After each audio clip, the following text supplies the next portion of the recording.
Odd you've arrived, but not just here, on this video. You've arrived at a turning point in your journey, one that was written into the fabric of your soul long before this moment.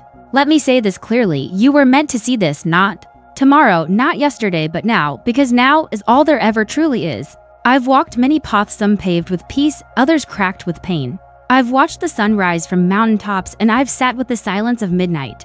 Alone but not lonely, and along the way, I discovered something simple but not easy. We forget how to be, we race, we compare, we ache to prove our worth, and in the noise of the world, we lose the whisper of the soul. But I want to take you back to a place where peace is your nature, where enough is already within you, where life is not a sprint, but a sacred walk. Come, let us walk it together. Do you know the first lesson I learned as a monk? It was not about chanting. It was not about fasting. It was not even about stillness. It was about awareness. My teacher once told me, when you eat, just eat. When you walk, just walk. And when you listen, don't try to respond, just listen. I didn't understand it at first. I thought awareness was about discipline, but awareness, true awareness, is love. It is the gentle noticing of this moment without wanting it to be anything else. Try it now. Notice your breath. Not to change it, not to control it, but to witness it. That is awareness. You see, most people are not living, they are remembering or predicting. They are either tangled in the past or worried about a future that hasn't arrived. But life, my friend, does not exist in memory, it lives in presence. I remember a man who came to me many years ago. He was wealthy by the world's standards. He had the home, the cars, the accolades, but his eyes, they told a different story. They were heavy, not with age, but with emptiness. He said, I have everything, but I feel nothing. So I gave him a cup of tea, simple, no sugar, no fanfare, and I said, drink this slowly, with no distraction, no phone, just the tea. He looked confused, offended even, but he did it, and in that moment tears came. Not because the tea was magical, but because he tasted his life for the first time in decades. So I ask you now, when was the last time you really tasted your life? Life is not measured in years, it is measured in moments fully lived. And no matter how much we chase or acquire or build, none of it means anything without presence. The greatest wealth is attention. Where you place your attention, that is where your life flows. So ask yourself, what are you truly giving your attention to now? Let us go deeper. The second lesson I learned was about impermanence. The breath comes and it goes. Seasons change, friends part, even mountains crumble. Over time. Nothing lasts. And this is not sad, it is sacred. You see, when we accept impermanence, we stop clinging. We stop trying to freeze time, and we begin to appreciate. The sunset is beautiful because it ends. The flower is precious because it wilts. You are extraordinary because you are fleeting. This body is a temporary vessel, but the awareness behind your eyes, that is timeless. So many of us fear change, yet change is life itself. I once sat beside a tree every morning at sunrise. For 5 years, same spot, same time, and yet it was never the same. The light changed. The leaves changed, even I changed, and that's when I realized nothing is ever stuck, not truly. Even in our darkest hour, we are in motion, we are evolving. The seed does not curse the soil for being buried, it trusts the process of blooming. So wherever you are right now, whether in joy or in sorrow, know this. You are not finished, you are becoming. The third lesson is the hardest and the most liberating. It is about non-attachment. We love, we dream, we build, but we must hold it all with an open palm. Because the tighter we cling, the more pain we create. This does not mean we stop loving, it means we love deeply without owning. I once cared for a stray bird with a broken wing. I nursed it back to health, fed it, even sang to it, and one day, it flew, it didn't look back, and I cried not out of sadness, but out of awe, because that was the purpose of love. To give without needing return, to nurture without needing possession. To let go when the time comes. Can you do that? Can you let life move through you, not just around you? If you're still watching, something inside you is awakening. You're beginning to feel the truth beneath the noise. That quiet voice that says, you are more than your worries, you are more than your past. You are the awareness behind it all, and that awareness, it is not in the future. It is not in what you'll achieve, it is here, right now, in this breath, in this moment. So breathe with me, gently, inhale, exhale, feel that is you. Not your name, not your story, but your being. You are not broken. You are unfolding. You are not lost. You are being called. You were meant to hear this, to remember, to return, to be. And so, my friend, the path continues. There are more lessons, more stories, more light to share, but for now, take this with you. Live slowly, love freely, let go gently, and always come back to your breath. Our time is not yet done. There is much more I must share with you about forgiveness, about purpose, about inner silence, but that we will continue In the next step of our journey. Welcome back, my friend. I knew you would return. Because something within you is waking up, and once it begins, it cannot be ignored. You see, this journey we're walking it isn't about becoming someone new. It's about remembering who you were before the world told you who to be. Do you remember when you were a child? How you looked at the sky without needing answers, how you ran simply because it felt good to move. How silence was not awkward but sacred, that stillness, that presence, it never left you. It simply got buried beneath responsibility, expectation, noise, but it's still there right now, under the surface of your thoughts. It is waiting for you. Let me tell you a story from my early days in the monastery. There was a boy barely 17 who came seeking enlightenment. He had read every book, watched every video, practiced every technique. But when he arrived, the elder monk gave him a broom, cleaned the courtyard. The monk said. The boy was confused. He thought it was a test, so he swept with great focus, quickly and efficiently. When he returned proudly, the elder said, again, day after day, for 3 weeks, the same task. The boy became angry, frustrated. I didn't come here to sweep, he finally cried, and the elder smiled and said, you came here to wake up. Sweeping is just the mirror. It's not the task that matters, it's how present you are within it. That was the day I learned there is no mundane moment, only an unawakened mind. Even the smallest act, a sip of water, the touch of wind on your face can be holy if you are fully there. So ask yourself, are you rushing through your life? Or are you touching each moment with your full attention? Let's pause here together. Place your hand gently on your chest. Can you feel your heartbeat? That rhythm has carried you through every joy, every storm. It beats not because you ask it to, but because life still chooses you. That, my friend, is a miracle, a silent, pulsing reminder that you are still here, still becoming. The next lesson I want to share is about resistance. You know, we suffer more from resisting pain than from the pain itself. Pain is natural. Loss is natural, but we create suffering when we say, this shouldn't be happening to me. This is unfair, I cannot bear this. My teacher once told me, a river does not curse the rocks it flows around them, so must we. You may be carrying something heavy right now, a regret, a fear, a heartbreak. And maybe you've been holding it so long, you think it defines you, but you are not your pain. You are the space that holds it, and you can learn to let it pass through without drowning in it. Let it come. Let it move, let it go. I remember sitting with a man whose son had passed away. He said, I can't stop the tears, I cry every day, and I told him, good, let the tears come. But cry consciously, let them cleanse, not consume you. We're not meant to escape emotion. We're meant to meet it with compassion. Feel fully, then release. The next lesson is one I return to every day, gratitude, not the surface kind, not saying thank you out of politeness, but a deeper, sacred gratitude. The kind you feel when you realize that this moment right now is borrowed from the eternal, that you are alive, that your breath is not guaranteed, that someone somewhere is praying for the life you have. I used to wake up and immediately think of what was missing, what I needed to do, what I hadn't yet become, but one day, I woke with a different thought. I opened my eyes today. That is enough. From that moment, everything changed. So I invite you now, not later, not someday, now, to name one thing you are deeply grateful for. It could be a person, a memory, a sunrise, even this breath. Hold it in your heart, feel its warmth. This is the beginning of joy, not in acquiring more, but in honoring what already is. And finally today, I want to speak to your soul, to the part of you that feels unseen, the part that's tired, that wonders if it's too late, that worries it missed its moment. Hear me clearly, there is no expiration date on becoming. You are not too broken, not too far gone, not too late. You are right on time. Every mistake, every detour, every heartbreak has been carving you, not to diminish you, but to prepare you to hold more light.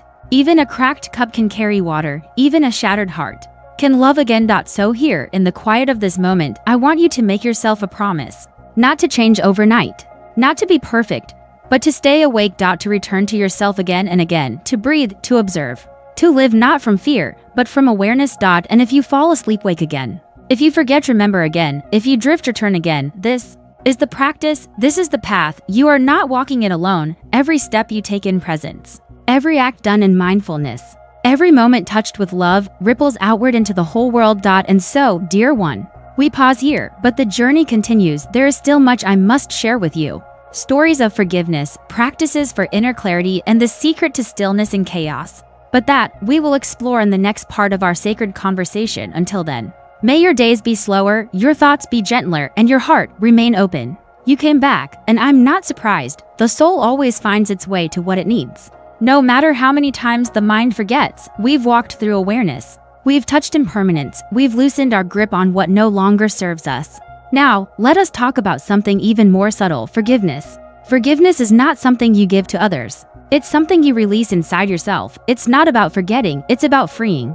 Not for them, but for you. I once held onto resentment for years, not because I loved the pain, but because I thought letting go meant I'd lost. I thought forgiving was weakness. But over time I realized not forgiving someone is like drinking poison and expecting them to suffer.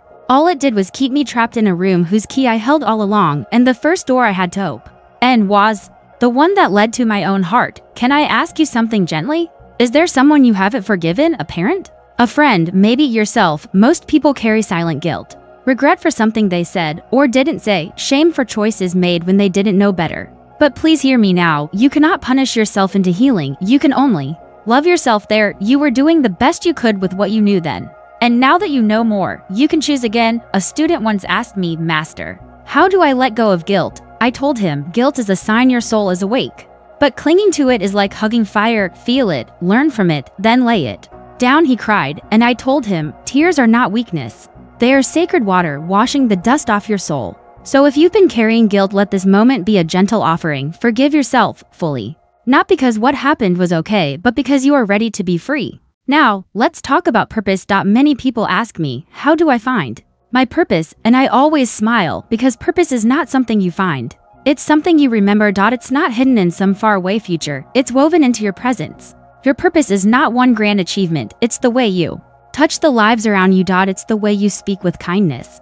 The way you listen without judgment. The way you choose peace when anger would be easier. One morning, I watched a monk spend an hour brushing ants off the walkway with a feather. He moved so gently, so patiently, and when I asked him why, he said, they are living too, and if I can make even one life easier today, that is enough purpose for me.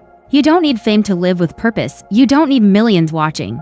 You just need to show up fully for the people in front of you. That is sacred work. Let me offer you a small practice. Tonight, before you sleep, ask yourself, where did I give love today? And if the answer is even just one moment, a smile, a kind word, a pause to breathe, then you are already living your purpose now. I want to speak of something very few talk about, the power of silence. Silence is not the absence of sound, it is the presence of space, a space where your spirit can speak. You see, we live in a world addicted to noise, always talking, always scrolling. But in silence, we meet the deepest truths. I remember one evening in the monastery. We entered a 7-day silent retreat. No speaking, no eye contact, no music. Just sitting, breathing, listening. And on the 3rd day, something strange happened. I heard birdsong for the first time, like truly heard it. Not as background noise, but as an offering of joy from the world to my soul. It was always there, but I had never listened. In silence, your wounds begin to speak. In silence, your soul begins to answer. So I ask you, can you gift yourself 5 minutes a day of stillness? No phone, no music, just being. That small space can change your life. One final story before we rest for today. There was a monk who would sit beside a mountain stream each morning. A student once asked him, Master, why do you sit here? What do you learn from the water? The monk replied, everything. It moves, but never rushes. It carves through stone, but never forces. It nourishes all, but demands nothing. It reflects light, but never tries to shine. So may you, like the water, flow without fear, carve without aggression, nourish without ego, and reflect light simply by being still. My dear friend, we've walked far together now. You have listened deeply, you have reflected. And even if you feel quiet inside, know that transformation is already happening, like roots growing silently beneath the earth. But this is not the end. Not yet. There are more lessons I wish to pass on. Stillness in the midst of chaos. The art of surrender and how to return to love when the world feels cold. All this and more awaits in the next part of our sacred conversation. So for now, rest your mind, soften your breath, and hold this truth close. You are not behind. You are not broken. You are becoming. You've returned again, and every time you do, you peel away another layer. Not of the world, but of yourself. That's what awakening truly is, not becoming something new, but shedding what was never truly you. So today, let's talk about something few dare to embrace, surrender. We often hear, never give up. And yet, true peace is found not in control, but in release. I learned this when I tried so hard to force enlightenment. I woke earlier than everyone else. I meditated longer. I fasted, read scriptures, sat in silence for hours. And one day, frustrated, I asked the elder monk, why haven't I awakened yet? He smiled gently and said, because you're trying to climb the sky, when all you need is to lie beneath it. That was the moment I understood. Surrender is not weakness. It is wisdom. It is the strength to stop grasping and the courage to say, I trust the unfolding. Can you feel the tightness in your chest sometimes? That invisible pressure to figure it all out, to fix, to solve, to push, that's the mind trying to outrun life. But life is not a problem to be solved, it's a mystery to be lived. The flower does not open by force, it opens when it's ready. And so will you. So here is a mantra for your heart. I let go, I let flow. I let life show me the way. Repeat it gently whenever you feel lost. You'll be surprised what clarity arises in the silence of surrender. Now let us move to something just as powerful, stillness in the midst of chaos. The world today moves fast, too fast. Noise everywhere, opinions, pressure, distraction. But the real power isn't in escaping the noise. It's in learning to be still within it. I remember meditating in the middle of a festival, drums pounding, people cheering, food sizzling all around. A young monk asked, how can you stay calm with all this noise? I smiled and replied, because the silence I seek is not out there, it's in here. Touch his heart, you see. Peace isn't found in perfect conditions, it's born when you can be rooted, even while the wind howls. Like a mountain, unmoved like a candle, still burning even as the air stirs. And so I offer you a simple practice. The next time you're surrounded by noise, a crowded room, a busy street, a stressful moment, close your eyes for just 10 seconds, breathe deeply and say to yourself, I am still, I am centered, I am here. You'll be amazed how quickly the storm begins to pass. Now, I'd like to speak about something even deeper, returning to love when the world feels cold. Because there will be days when people disappoint you, when the news breaks your heart, when loneliness whispers that maybe you're not enough. And in those moments, you must choose love again and again, not because the world deserves it, but because you do. I once met a woman who had been betrayed by everyone she trusted. She was bitter, closed off. She told me, love is weakness, it only leads to pain. So I asked her, when you were a child, did you stop laughing after your first scraped knee? She said no. So I asked, then why stop loving after your first heartbreak? Love is not the absence of pain, it is the courage to stay open despite it. And sometimes, the most powerful act of love is simply not hardening. My teacher once said, even when the world is cruel, you can be kind. Not because they deserve it, but because you do not want to become what hurt you. So give your smile freely, speak gently, even when others shout. Be the one who carries warmth into the cold. That is real strength. That is spiritual maturity. Finally today, let us come home to one last truth. You are already whole. So many of us chase healing as if we are broken. But healing is not about becoming better, it's about remembering that nothing was missing to begin with. Even your cracks are part of your design. The Japanese have an art called kintsugi, where they repair broken pottery with gold. The cracks are not hidden, they are highlighted. Because what was once broken is now even more beautiful. You, too, are being filled with gold. Every sorrow, every mistake, every tear, it's not ruining you, it's revealing you. So walk forward, not as someone fixing themselves, but as someone rediscovering their sacred light. You are not a problem, you are a masterpiece still unfolding. And so, dear one, as this chapter of our conversation closes, I want you to pause. Take a deep breath and place your hand over your heart. Feel that rhythm, that's life saying, I still choose you. Now whisper this gently to yourself, I am not behind, I am not broken. I am becoming who I was always meant to be. There is more ahead. More insights, more stories, more wisdom waiting to be unveiled. In our next chapter, we will explore the illusion of time, how to reclaim your energy, and the secret to walking through life with lightness and grace. But for now, let this moment be enough. Let yourself be enough. You are exactly where you need to be. You've returned again, and I bow to your consistency. This path we walk is not easy, but it is true, and you've stayed with it. So today, I want to speak with you about something that touches everything we do, the illusion of time. So many of us live as if time is running out, as if we're in a race against the clock.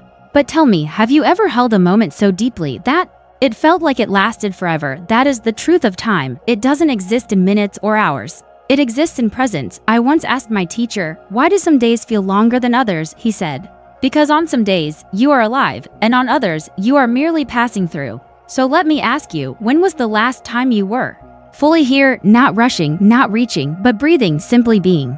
The mind loves to live in the past and future, but the soul? It only ever speaks in now. There is no enlightenment in yesterday, no freedom in tomorrow. Only this moment, this breath. And when you learn to hold this moment with sacred attention, you are free.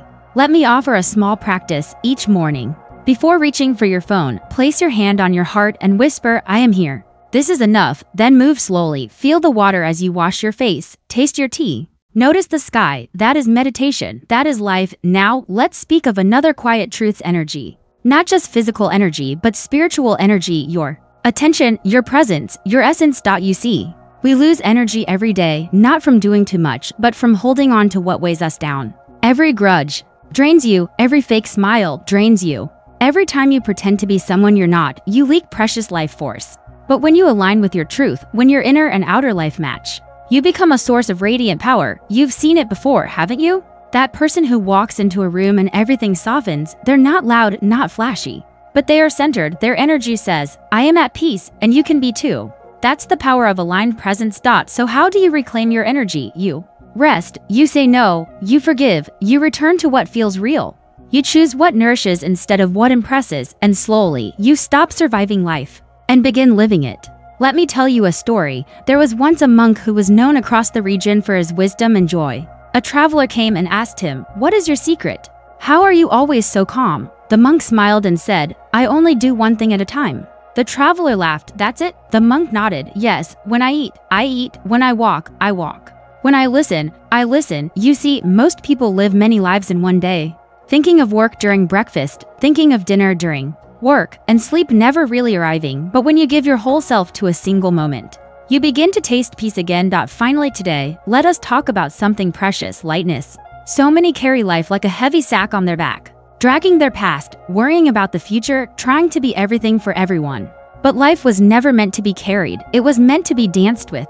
A leaf doesn't fight the wind, a river doesn't resist the bend, and you are not meant to struggle through every step. You are allowed to exhale, to laugh, to rest without guilt, to say, "I don't know," and still be wise. You don't have to prove your worth, you are your worth. I remember one elder monk who would laugh for no reason, just softly, out of nowhere. When asked why, he replied, "Because I remember I'm not in control," and that is liberating. Try it. Try smiling without a reason. Try walking without a destination. Try resting without shame. Let life carry you sometimes. Let grace do the heavy lifting. And if your heart feels heavy now, know this: the lightness isn't lost. It's just buried under too many shoulds, too many expectations, too many one day I'll be enough. But underneath all that, there is a soul that already is. You don't need to do more. You need to remember more. So as we prepare to close this chapter, I ask you, can you be a little gentler with yourself today? Can you give yourself permission to breathe, to slow down, to be? Because peace doesn't shout, it waits, and it's waiting for you, right here, in this very breath. In the next and final chapter, we will journey deeper into letting go of identity, the illusion of control, and how to walk through this world with open hands and a quiet heart. You've come so far, but the deepest wisdom still awaits. You've made it here, and that is no small thing. So many begin this path, so few stay the course, but you listened, you reflected. You sat with yourself in moments where the world would rather rush ahead. This is the power of presence, not flashy, not loud, but transformative. And now, as we come to the end of this conversation, I want to share with you the final layers of what I've come to understand after a life spent in stillness, in seeking, in surrender. Let's speak first about something most misunderstood: identity. We wear so many names: son, daughter, leader, seeker, helper, success, failure, too much, not enough. But these are not who you are. They are garments, roles, temporary forms. Useful at times, but not truth. The real you cannot be named, cannot be labeled, cannot be boxed in by a title or judged by a mistake. You are not the thoughts in your head.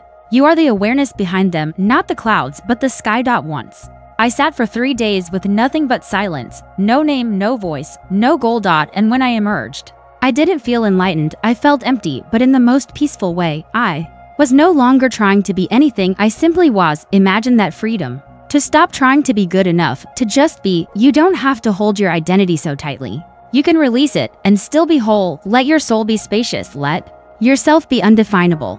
Because the ocean does not need a name to be vast. And now, let us reflect on one of the most painful illusions of all: control.